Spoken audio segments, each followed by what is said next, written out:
twisted as Daniel Banning's. This is the same woman I remember walking behind me, her arms out protectively as I splashed through the pools of that creek. A woman who could develop that kind of motherly affection for the child of someone she had murdered is capable of warping concepts like love and loyalty into something that makes decent people recoil in horror. Everyone has their own definition of love, I guess. I just wish I could forget Abigail's.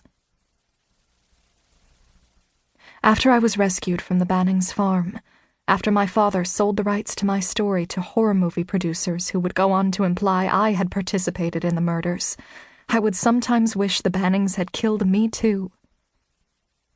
Then I could have joined my mother as one of their beloved and cherished victims, and not this grim survivor forever tainted by their warped paternal care of me.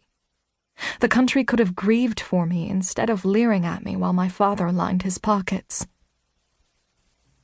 I would have forever been little Trina Pierce, brutally snuffed out by the side of a mountain road, and not Burning Girl, who Abigail instructed to place the belongings of their victims into an incinerator and hit the on switch.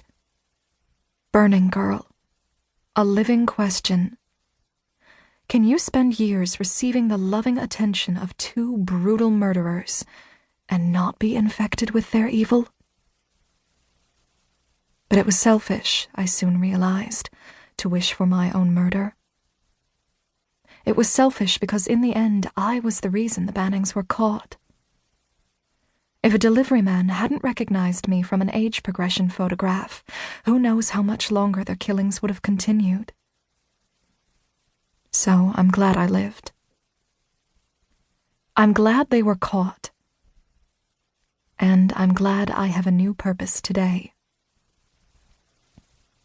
While I have been stunned by the levels of secrecy Cole has been able to maintain so far, I'm still convinced that the work I'm doing is going to get out.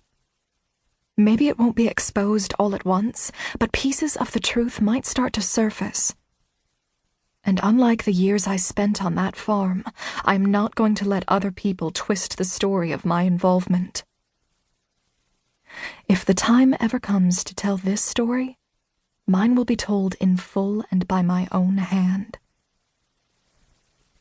But that time won't be coming anytime soon. For now, the world has no idea what Burning Girl has become. 1.